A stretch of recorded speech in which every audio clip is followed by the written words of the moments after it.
Uang global selalu mengalir ke tempat yang paling tinggi returnnya, yang paling aman, dan yang paling stabil. Dan akan meninggalkan tempat yang berisiko tinggi, yang returnnya menurun dan tidak pasti. Jadi market itu bukan naik atau turun secara acak, tapi karena aliran uang ini berpindah. Biasanya siklusnya seperti ini. Ada 5 fase utama dalam siklus uang global. Yang pertama fase risk on, yang kedua adalah fase overheat, yang ketiga fase risk off, fase keempat adalah fase uang masuk ke pasar komoditis, dan fase yang kelima adalah fase recovery. Perputaran uang global adalah pergerakan dana besar yang jumlahnya triliunan US dollar yang terus berpindah dari satu aset ke aset yang lain, dari satu negara ke negara yang lain, mengikuti peluang dan resiko. Karena uang global tidak mengenal nasionalisme. Masalahnya, uang global bukan uang kecil. Ini uang dari... Halo Sobat Sip, beberapa minggu terakhir kita melihat IHSG melemah, rupiah tertekan, dan yang paling sering muncul di berita, dana asing keluar dari Indonesia. Kalimat ini terdengar sederhana, tapi dampaknya sangat besar. Karena banyak investor saat mendengar berita ini mayoritas panik. Muncul kata-kata, wah ini bahaya, jangan-jangan Indonesia krisis, lebih baik jual dulu sebelum makin turun. Tapi coba kita renungkan sejenak, bagaimana kalau kita melihat dari kacamata yang berbeda? Bagaimana kalau kita melihat apa yang sedang terjadi saat ini bukan ancaman, melainkan justru peluang terbesar yang tidak disadari oleh mayoritas investor dan trader retail. Dan lebih dalam lagi, bagaimana kalau selama ini kita salah memahami cara market bekerja. Di video ini, saya tidak hanya membahas kenapa terjadi capital outflow atau dana asing keluar dari Indonesia, tapi saya akan membongkar total bagaimana cara uang global bergerak dan kenapa smart money selalu beberapa langkah lebih maju daripada investor dan trader retail. Dan yang paling penting, saya akan bongkar bagaimana kamu bisa memanfaatkan situasi ini dengan baik agar bisa kaya dan makmur. Ingat, krisis bukan hanya melahirkan orang melarat baru, tapi krisis seringkali juga melahirkan orang kaya bahkan konglomerat baru. Apakah kamu mau menjadi salah satu dari bagian orang-orang tersebut? Saat ini dunia sedang mengalami satu fenomena besar. Terjadi capital outflow dari emerging market. Artinya dana besar dari investor global sedang keluar dari negara berkembang seperti Indonesia. Dan ini bukanlah opini. Data menunjukkan hedge fund global melakukan penjualan saham emerging Asia terbesar dalam 1 tahun terakhir pada bulan Maret 2026. Global equity funds mengalami outflow sekitar 20 miliar US dollar dalam 1 minggu. Emerging market mencatat net sales signifikan sejak awal tahun 2026. Artinya capital outflow sebenarnya bukan hanya terjadi di pasar modal Indonesia saja, tetapi juga terjadi di pasar emerging market yang lain. Nah, kenapa asing keluar dari emerging market? Ada beberapa alasan besar yang saat ini sedang terjadi. Yang pertama, ketidakpastian global meningkat, ketegangan geopolitik, konflik, dan ketidakpastian ekonomi global membuat investor menjadi lebih berhati-hati. Yang kedua, suku bunga global masih tinggi. Dan saat suku bunga tinggi, investor lebih memilih menyimpan uang di aset yang lebih aman, seperti obligasi pemerintah Amerika atau US dollar. Yang ketiga adalah flight to safety, di mana dalam kondisi tidak pasti, uang selalu lari ke tempat yang dianggap aman. Dan sayangnya, emerging market seringkali dianggap tempat yang berisiko. Jadi, fenomena dana global keluar dari emerging market yang sedang terjadi sekarang ini, yaitu di kuartal pertama 2026, bukan sekedar satu kejadian tunggal, tapi kombinasi dari beberapa faktor besar yang saling berkaitan. Nah, kalau kamu memahami ini, kamu akan melihat bahwa ini adalah merupakan siklus global capital flow, bukan sesuatu yang aneh dan justru seringkali bisa menjadi peluang besar. Hal ini terjadi karena dampak dari capital outflow di Indonesia akan membuat rupiah terus tertekan, IHSG melemah, sehingga banyak saham-saham termasuk saham-saham blue chip ikut terkoreksi karena investor global keluar dan mayoritas investor retail takut. Sebelum saya menjelaskan kenapa dana asing keluar lebih lanjut, kamu harus paham terlebih dahulu tentang bagaimana sistem keuangan dan investasi bekerja. Sistem keuangan dan investasi itu seperti mobil dan bahan bakarnya. Dalam perekonomian, keduanya saling terhubung dan menentukan bagaimana uang bergerak, berkembang, dan menciptakan kesejahteraan. Nah, apa sih sebenarnya sistem keuangan itu? Sistem keuangan adalah merupakan seluruh mekanisme yang mengatur bagaimana uang dikumpulkan, disalurkan, dan diputar dalam perekonomian. Ada beberapa komponen utama dalam sistem keuangan. Yang pertama adalah lembaga keuangan seperti bank, asuransi, aset manajemen, ataupun sekuritas. Yang kedua adalah pasar keuangan seperti pasar modal yang terdiri dari pasar saham dan pasar obligasi dan juga pasar uang. Yang ketiga, instrumen keuangan seperti saham, obligasi, reksadana, dan instrumen-instrumen derivatif yang lain. Yang keempat, yaitu regulator seperti Otoritas Jasa Keuangan atau OJK atau Bank Indonesia. Nah, fungsi utama sistem keuangan adalah yang pertama, menghubungkan pihak yang punya uang atau investor dengan pihak yang butuh uang, yaitu bisnis atau pemerintah. Dalam hal ini, mereka memperlancar aktivitas ekonomi dan menjaga stabilitas ekonomi.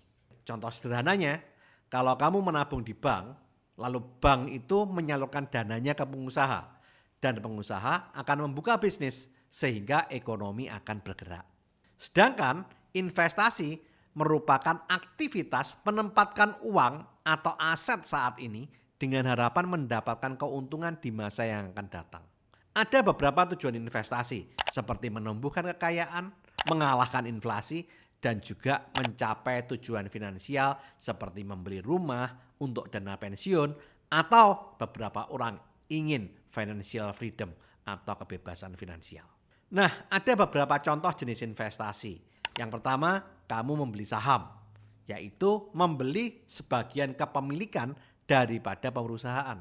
Yang kedua, kamu membeli obligasi. Dengan kata lain, kamu meminjamkan uangmu kepada pemerintah atau perusahaan.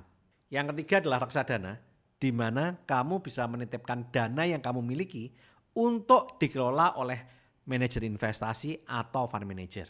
Yang keempat, kamu bisa membeli properti seperti beli rumah, beli tanah, beli apartemen, beli ruko. Nah, itu merupakan instrumen-instrumen properti. Yang kelima, membeli emas atau permata. Kenapa? Karena emas dianggap sebagai mata uang kuno dan saat ini juga dianggap sebagai aset safe haven atau lindung nilai. Salah satu contoh sederhana di mana kamu bisa mendapatkan keuntungan dari investasi yaitu kamu membeli sebuah saham di harga Rp1.000. Setahun kemudian ternyata saham tersebut naik menjadi Rp1.500. Maka kamu mendapatkan keuntungan sebesar 50%. Contoh yang lain, kamu beli properti, harga 1,5 M, ternyata 2 tahun kemudian harganya naik 2 M, maka kamu dapat keuntungan 500 juta dalam 2 tahun. Nah, itulah fungsinya kita melakukan investasi. Nah, sekarang kita akan mengupas bagian yang lebih penting dan seringkali tidak disadari banyak orang, yaitu hubungan antara sistem keuangan dan investasi. Sistem keuangan itu merupakan wadahnya, sedangkan investasi merupakan aktivitas di dalam sistem keuangan tersebut. Tanpa sistem keuangan, maka tidak akan ada yang namanya pasar saham, tidak ada yang namanya bank, dan tidak ada yang namanya aliran dana. Sedangkan tanpa investasi, uang tidak bisa bertumbuh dan ekonomi tidak bisa berkembang atau mengalami stagnasi. Kenapa hal-hal yang mendasar ini saya jelaskan kepada kamu semua? Karena banyak sekali orang gagal secara finansial sebetulnya bukan karena kurang uang, tapi karena tidak paham sistem keuangan. Karena mayoritas orang tidak tahu cara kerja uang, mereka hanya menabung dan takut melakukan investasi karena investasi dikatakan memiliki resiko. Tanpa mereka sadari nilai uang yang mereka tabung itu merosot karena inflasi. Untuk lebih jelasnya tentang inflasi, kamu bisa melihat video saya berjudul Inflasi Naik, Rakyat Tercekik. Nah, tahukah kamu mengapa orang kaya tambah kaya? Karena mereka memanfaatkan sistem keuangan dan menggunakan investasi untuk mempercepat pertumbuhan aset dan uang yang dimilikinya. Jadi, sistem keuangan itu mirip juga dengan jalan tol dan investasi itu seperti mobil. Kamu nggak bisa masuk jalan tol jika nggak punya mobil. Demikian juga kalau kamu tidak masuk tol, maka perjalananmu akan lambat. Nah, agar perjalananmu bisa lebih cepat, kamu butuh mobil dan jalan tol. Nah, dalam hal ini, sistem keuangan merupakan ekosistem yang mengatur perputaran uang. Sedangkan investasi merupakan cara membuat uang bekerja untuk kita agar bisa bertumbuh dan berkembang. Keduanya merupakan fondasi utama untuk mencapai financial freedom atau kebebasan finansial. Jadi, agar kamu bisa kaya dan makmur, kamu perlu paham betul tentang bagaimana sistem keuangan bekerja dan melakukan investasi yang tepat. Bagaimana melakukan investasi yang tepat? Kamu harus tahu bagaimana caranya untuk melakukan investasi di instrumen yang tepat, di tempat yang tepat, dan di saat yang tepat. Karena instrumen investasi jenisnya banyak dan momen yang tepat itu berbeda-beda. Nah, sekarang kita akan bahas bagaimana perputaran uang global dan kondisi ekonomi saat ini. Perputaran uang global adalah pergerakan dana besar yang jumlahnya triliunan US dollar yang terus berpindah dari satu aset ke aset yang lain, dari satu negara ke negara yang lain, mengikuti peluang dan resiko. Karena uang global tidak mengenal nasionalisme. Masalahnya, uang global bukan uang kecil. Ini uang dari hedge fund, bank investasi global, sovereign wealth fund, dan institusi-institusi besar dunia. Mereka inilah yang sebenarnya merupakan penggerak pasar atau market maker di dunia investasi. Ada 3 mesin utama yang menggerakkan perputaran uang global, yaitu yang pertama, suku bunga global. Ini merupakan salah satu faktor yang paling kuat. Kalau suku bunga tinggi, uang cenderung kembali ke negara maju, terutama Amerika Serikat. Sedangkan saat bunga rendah, uang keluar dari negara maju, berpindah ke negara emerging market mencari return yang tinggi. Yang kedua, resiko global atau geopolitik seperti perang, konflik, dan krisis akan membuat uang global langsung pindah dari instrumen yang returnnya tinggi tapi beresiko menuju ke instrumen yang safe haven atau instrumen yang aman. Yang ketiga, pertumbuhan ekonomi. Negara yang memiliki pertumbuhan ekonomi tinggi lebih menarik bagi investor global.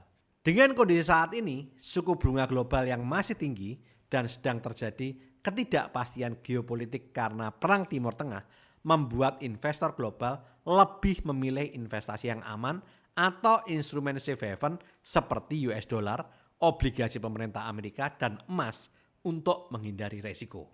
Bayangkan uang global itu seperti air. Uang global selalu mengalir ke tempat yang paling tinggi returnnya, yang paling aman, dan yang paling stabil. Dan akan meninggalkan tempat yang berisiko tinggi, yang returnnya menurun dan tidak pasti. Jadi market itu bukan naik atau turun secara acak, tapi karena aliran uang ini berpindah. Masalahnya, investor retail seringkali justru berada di fase yang salah, baik saat membeli instrumen investasi atau menjual instrumen investasi. Biasanya siklusnya seperti ini. Saat kondisi global stabil, uang cenderung masuk ke emerging market karena investor mencari return yang tinggi. Sedangkan saat resiko naik, uang keluar dari emerging market dan masuk ke instrumen safe haven karena investor mencari keamanan. Dan saat terjadi konflik, seperti konflik Timur Tengah saat ini, uang masuk ke komoditas karena investor mencari aset yang real. Dan pola ini terus berulang dari siklus ke siklus berikutnya. Nah, ada 5 fase utama dalam siklus uang global. Yang pertama adalah fase risk on, yaitu uang masuk ke emerging market. Ini merupakan awal siklus dan merupakan peluang terbesar kalau kita berada di negara emerging market seperti Indonesia. Fase risk on merupakan fase yang paling tenang tapi justru paling penting. Ciri-cirinya ekonomi global stabil, suku bunga global mulai turun, likuiditas melimpah, investor global mulai berani ambil resiko, dan uang global mulai masuk ke pasar saham emerging market seperti Indonesia, Brasil, Rusia, India, Cina, Vietnam, dan negara-negara emerging market yang lain. Di samping itu, uang global juga masuk ke kripto yang saat ini juga menjadi salah satu alternatif investasi yang mana memberikan return yang cukup tinggi. Nah, kenapa smart money masuk ke emerging market? Karena emerging market memiliki pertumbuhan atau growth yang lebih tinggi dibandingkan negara-negara yang sudah mapan. Valuasinya biasanya lebih murah dan memiliki potensi return yang lebih besar. Fase risk on merupakan fase di mana smart money masuk secara diam-diam. Nah, siapakah smart money? Smart money adalah institusi-institusi besar dan investor-investor yang berpengalaman.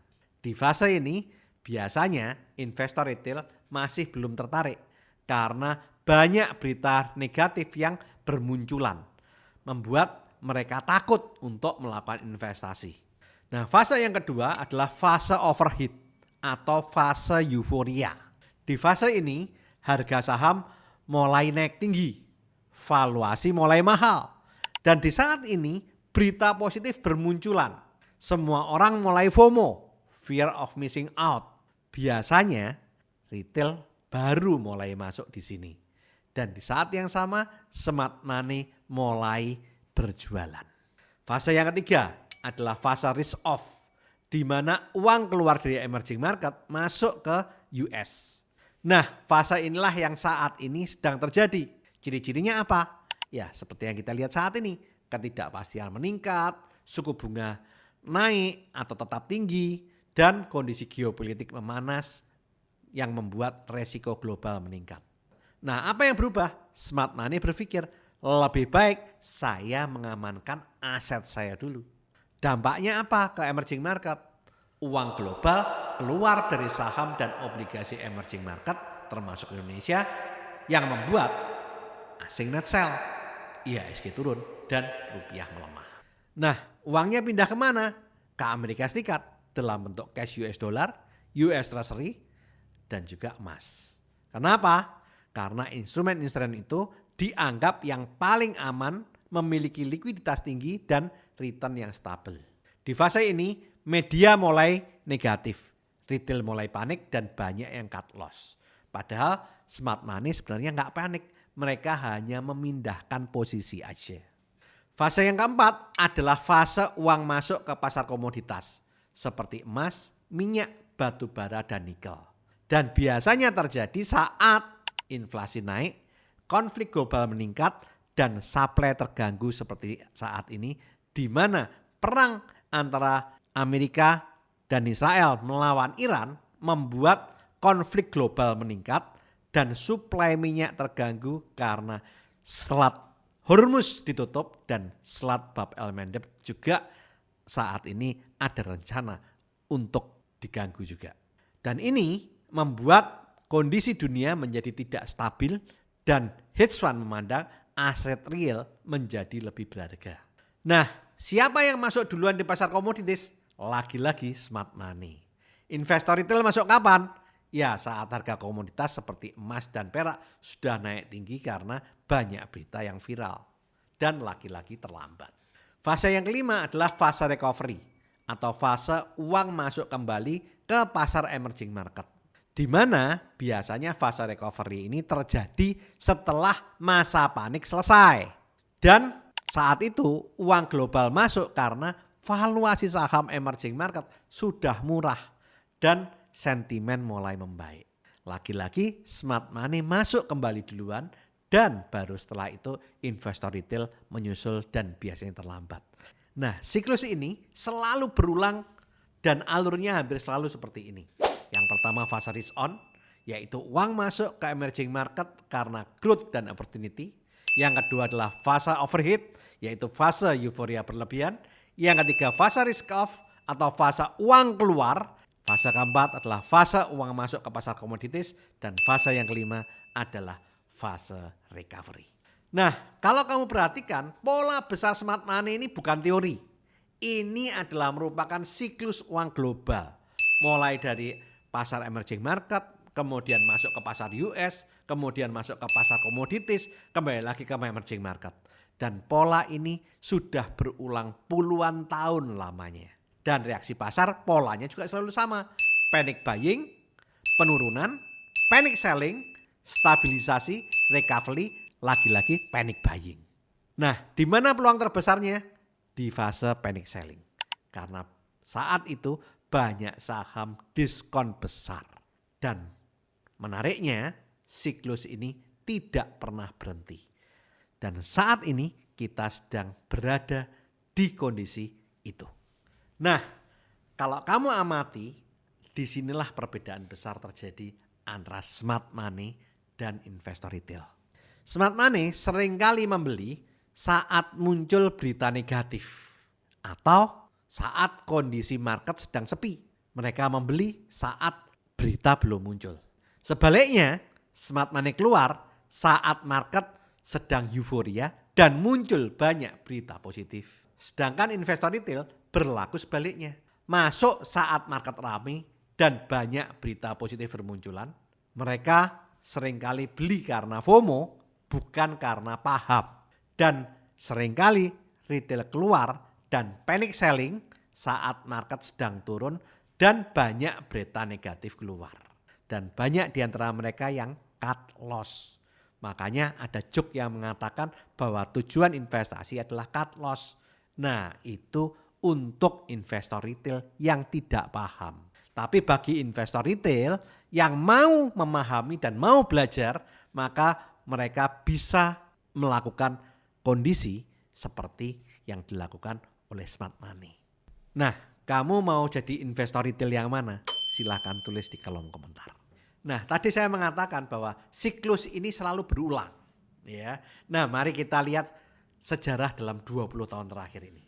Saat krisis 2008, terjadi krisis global karena subprime mortgage di Amerika. Saat itu ternyata market Indonesia pun juga jatuh drastis. Kenapa? Karena banyak fund manager asing yang menarik dana dari market Indonesia ke Amerika. Padahal sebetulnya yang problem adalah Amerika. Dan entah kenapa saat itu banyak investor retail yang panik. Tapi setelah itu apa yang terjadi? Market IHSG naik lebih dari 100% dalam waktu kurang dari 3 tahun. Tahun 2013 terjadi taper tantrum. Lagi-lagi dana asing keluar. IHSG turun, rupiah melemah. Tapi kemudian market pulih dan naik kembali. Kemudian tahun 2020 kemarin terjadi COVID crash. Di mana lagi-lagi market IHSG jatuh drastis. Asing keluar besar-besaran. Banyak investor yang panik. Tapi setelah itu market naik lebih dari 100%. Nah, kejadian berulang tahun 2023 kemarin, terjadi lonjakan inflasi global yang membuat suku bunga naik, market tertekan, dikatakan waktu itu Indonesia gelap. Dan apa yang terjadi? Setelah itu kembali recovery dan IHSG naik kembali, bahkan sempat menyentuh all time high pada Januari 2026 kemarin dengan menyentuh 9.000. Nah, bagaimana kondisi saat ini? Seperti tadi kita sharing, bulan Desember 2025 sampai Januari 2026 banyak berita positif bermunculan. Banyak influencer pamer porto dan IHSG break all time high di atas 9.000. Banyak sekali retail-retail yang FOMO beli saham. Yang waktu itu lagi in saham Konglo. Kemudian banyak berita negatif bermunculan. Mulai dari MSCI memberikan teguran kepada bursa saham Indonesia. Kemudian downgrade outlook dari Fitch dan Moody's. Dan kemudian terjadi perang antara Israel dan Amerika melawan Iran yang membuat harga minyak melambung tinggi. Hal ini membuat ketegangan global meningkat dan membuat emerging market mengalami outflow sehingga US dollar menguat dan harga komoditas naik. Artinya kita saat ini sedang berada di antara fase ketiga menuju fase keempat. Retail mulai panic selling dan bahkan cut loss. Bukan karena semua perusahaan tiba-tiba jelek, tetapi sebenarnya karena uang global sedang berpindah. Dan saat ini terjadi, uang besar selalu bergerak terlebih dahulu. Baru setelah itu cerita dibuat. Apa ceritanya? Ya, yang tadi kita bicarakan tadi semua. Nah, apa kesalahan besar investor retail? Yang pertama, karena investor retail selalu beli paling akhir karena fear of missing out atau FOMO saat berita positif keluar. Dan di saat itu smart money sedang distribusi, yaitu di fase overheat. Yang kedua, saat fase risk off di mana harga turun, retail mulai takut. Tapi mereka juga takut cut loss. Mereka masih berharap bahwa harga akan kembali ke harga di mana mereka beli. Mereka nyangkut dan mereka saat itu berharap atau hope harga akan kembali naik. Disinilah mereka terkena di hope-nya. Yang ketiga, saat fase komoditis di mana terjadi konflik, di mana banyak berita negatif keluar, banyak retail yang berpikir bahwa market akan jatuh terus. Pada saat itu biasanya banyak berita negatif yang bermunculan yang membuat mereka panic selling dan akhirnya cut loss. Mereka merealisasikan kerugian dan ikut jualan. Masalahnya mereka menjual karena bereaksi, bukan karena paham. Nah, di sini masalah investor retail sebenarnya itu bukan di marketnya, tapi dari cara investor retail membaca situasi. Mereka terkena yang namanya fear atau ketakutan yang membuat mereka menjual. Dalam hal ini, investor retail terkena di mental. Nah, di sini kita bisa menyimpulkan bahwa sebetulnya musuh besar investor retail itu bukan di market, tapi dalam psikologi dalam dirinya dia. Yang pertama adalah faktor F, yaitu fear atau ketakutan. Yang kedua adalah faktor G atau greed atau keserakahan. Dan yang ketiga adalah faktor H atau hope. Jadi kalau disingkat, musuh besar investor adalah F, fear, greed, and hope. Nah, setelah Anda mendengar video ini, harusnya Anda sudah paham apa yang saya maksudkan. Yaitu setiap panik selalu diikuti peluang. Di mana letak peluangnya? Saat dana asing keluar, harga saham akan turun. Padahal banyak perusahaan yang sebenarnya fundamentalnya tetap kuat. Sehingga saat itu banyak saham yang valuasinya murah dan memiliki bisnis bagus, kita bisa beli dengan harga diskon. Dan inilah yang seringkali dilakukan oleh smart money. Jadi melihat krisis dari sisi peluangnya, bukan ancamannya. Nah, sekarang bagaimana caranya kamu bisa jadi investor di atas rata-rata dengan cara memanfaatkan siklus global. Gimana caranya? Yang pertama, jangan panik. Market selalu bergerak naik, turun, dan siklikal. Yang kedua, pahami tentang makroekonomi, analisa fundamental saham, money management, dan berbagai hal yang lain. Untuk lebih jelasnya, Anda bisa melihat video-video saya sebelumnya. Yang ketiga, ikuti arah uang, bukan emosi. Dan perhatikan uang global sedang berpindah kemana. Yang keempat, beli saat risk off mulai mereda, bukan saat euforia.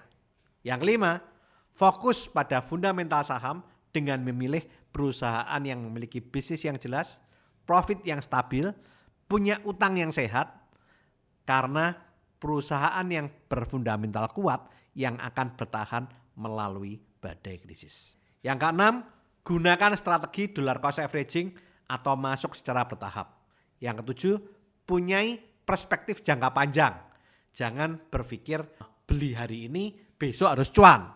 Karena kalau investasi itu durasinya minimal 1 tahun sampai dengan 5 tahun. Yang kedelapan, pahami siklus, bukan sekedar berita. Karena saat berita itu muncul, biasanya sudah terlambat. Yang kesembilan, jangan beli saat euforia. Karena biasanya investor retail masuk saat euforia dan saat itu seringkali saat harga ada di puncak. Yang 10, selalu siapkan cash untuk peluang berikutnya. Jadi saat kamu melihat berita, dana asing keluar dari Indonesia, jangan langsung takut dan panik. Market itu bukan tentang harga naik atau turun saja, tapi tentang kemana uang mengalir. Dan kamu harus menjadi orang yang realistis. Bisa saja saat kamu membeli saham, market masih bisa turun lebih dalam. Karena tidak ada satu orang pun yang bisa menebak timing kapan beli yang tepat. Bahkan investor selevel Warren Buffett pun saat terjadi krisis subprime mortgage tahun 2008 tidak bisa menebak dasar dengan tepat. Karena setelah Warren Buffett beli saham, market masih turun lebih dalam. Sampai Warren Buffett muncul di televisi dan mengatakan, "Buy American, yes I am." Ini merupakan suatu hal yang tidak pernah dilakukan oleh Warren Buffett sebelumnya. Dari sini kamu bisa belajar bahwa kunci investasi itu bukan menebak arah pasar, tetapi mengelola resiko investasi. Dan lihatlah apa yang tidak dilihat oleh banyak orang. Karena sebetulnya dalam dunia investasi, uang itu tidak pernah hilang. Hanya berpindah tangan dari orang yang panik ke orang yang sabar. Dan dari orang yang tidak paham ke orang yang paham tentang siklus keuangan. Dan seringkali keputusan yang kamu ambil di setiap fase akan menentukan hasil investasi kamu dalam beberapa tahun ke depan. Video ini dibuat untuk keperluan edukasi, bukan ajakan untuk membeli ataupun menjual saham. Jika Anda membeli atau menjual saham karena melihat video ini, segala keuntungan ataupun kerugian merupakan tanggung jawab Anda pribadi. Disclaimer on. Oke, lakukan terus saving, investing, protecting agar hidup Anda makin sip. Saya Tony Hermawan Adikaryo, sampai jumpa di puncak kemakmuran.